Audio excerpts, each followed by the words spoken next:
रावलपिंडी की तहसील टेक्सला में 14 अगस्त को मारूफ टिकटॉकर शम्सो बीबी और फाइशा गिलामिना के पुरस्कार और लर्जा खेज कत्ल के बाद पुलिस तफ्तीश में एक ऐसा सनसनीखेज और गैर मुतवक्का ड्रॉप सिंह सामने आया है जिसने मदी बनने वाले बाप को ही अपनी बेटी का असल कातिल साबित करके पूरे मुल्क को हैरत और सदमे में मुब्तला कर दिया। क्या सोशल मीडिया पर मकबूलियत हासिल करने वाली 28 साल आयशा गिलामिना को उसके अपने ही सगे खून के रिश्तों ने एक बाकायदा साजिश के तहत गैरत के नाम पर कत्ल करवाया, और क्या वालिद की जानिब से मदी बनकर दर्ज करवाई गई इब्तदाई एफआईआर और माली तनाज़े के झूठे दावे सिर्फ पुलिस को गुमराह करने और अपने जुर्म को छुपाने का एक नाकाम ड्रामा था। इस वाक़े की शुरुआत 14 अगस्त 2026 यानी यौम आज़ादी की शाम टेक्सला बाईपास के करीब एक निजी पेट्रोल पंप के पास हुई। वाक़े के फौरन बाद मकतूला के वालिद फजल साहबजादा ने खुद को एक मजलूम और बदकिस्मत बाप के तौर पर पेश करते हुए थाना टेक्सला में नामालूम अफराद के खिलाफ कत्ल, इक़दाम कत्ल और अनाते जुर्म की दिफात के तहत मुकदमा दर्ज करवाया। वालिद ने एफआईआर के मतन में पुलिस को बयान दिया कि आयशा के मोबाइल फोन पर काशिफ नामी शख्स की कॉल मौसूल हुई जिसने उसे बाहर मिलने का कहा, जिसके बाद आयशा अपने भाई और 15 साल बहन सना के हमरा घर से गाड़ी में बाहर निकली। वालिद के मुताबिक जब वो सड़क पर जा रहे थे तो मोटरसाइकिल पर सवार पीछे बैठे शख्स ने उनकी गाड़ी पर अंधाधुंध फायरिंग कर दी, जिसके नतीजे में गोली आयशा की गर्दन पर लगी और वो मौके पर ही दम तोड़ गई। फायरिंग की शिद्दत के बाइस गाड़ी बेकाबू होकर सड़क के किनारे खड़े एक डंपर से जा टकराई, जिससे गाड़ी में मौजूदा आयशा की बहन सना और उसका भाई भी शदीद जख्मी हो गए और उन्हें फौरी तौर पर टीएचक्यू अस्पताल टेक्सला मुंतकिल किया गया।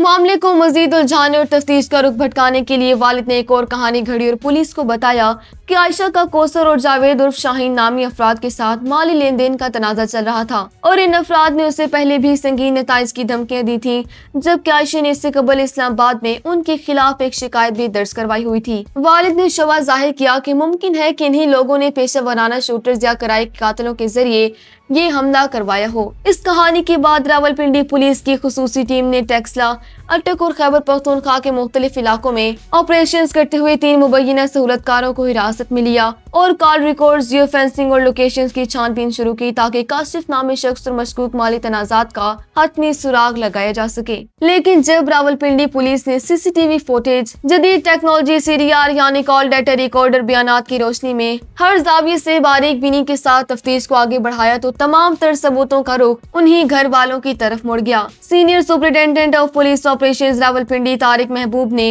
एक प्रेस कॉन्फ्रेंस के दौरान इस केस का बाकायदा ड्रॉप सीन करते हुए हकीकत से पर्दा उठाया। एसएसपी ऑपरेशंस के मुताबिक 1.3 मिलियन फॉलोअर्स और करोड़ों लाइक्स रखने वाली 28 साल आयशा की टिकटॉक सरगर्मियों पर उसका वालिद फजल साहबजादा और भाई शदीद नाला और मोतरस थे। खानदान ने बारहा इसे सोशल मीडिया का इस्तेमाल बंद करने और वीडियोस ना बनाने पर मजबूर करने की कोशिश की, मगर जब आयशा ने अपनी ऑनलाइन सरगर्मियां जारी रखी तो उसके वालिद, भाई और कजन्स ने मिलकर उसे गैरत के नाम पर हमेशा के लिए खामोश करने का सफाकाना मंसूबा बना लिया। तफ्तीश में ये बात भी खुलकर सामने आई है कि काशिफ की कॉल से लेकर शूटर्स की तैनाती तक सब कुछ एक तयशुदा प्लान के तहत किया गया था, जिसमें मकतूला के कजन भी बराबर के शरीक थे और उन्होंने ही इस घिनौने खेल का जाल बिछाया था। पुलिस ने कार्रवाई करते हुए मकतूला के वालिद फजल साहबजादा, भाई और कजन समेत तमाम 5 मरकजी मुल्जिमान और शूटर्स को गिरफ्तार कर लिया, जिन्होंने पुलिस हिरासत में इतलाफ जुर्म कर लिया है कि उन्होंने ही इस कत्ल का पूरा ड्रामा रचाया और सपारी देकर फायरिंग करवाई। वाक़े के बाद खानदान ने आयशा का टिकटॉक और यूट्यूब अकाउंट भी डिलीट कर दिया था ताकि इसके नाम और निशान को मिटाया जा सके। जिस बाप ने बेटी का मुकदमा दर्ज करवा कर हमदर्दियां हासिल करने और इंसाफ का ड्रामा रचाने की कोशिश की थी, आज वही बाप और भाई जेल की सलाखों के पीछे खड़े हैं और पुलिस तमाम कानूनी कार्रवाई और चालान की तैयारी के बाद उन्हें अदालत के जरिए इनके अंजाम तक पहुंचाने के लिए आगे बढ़ रही है।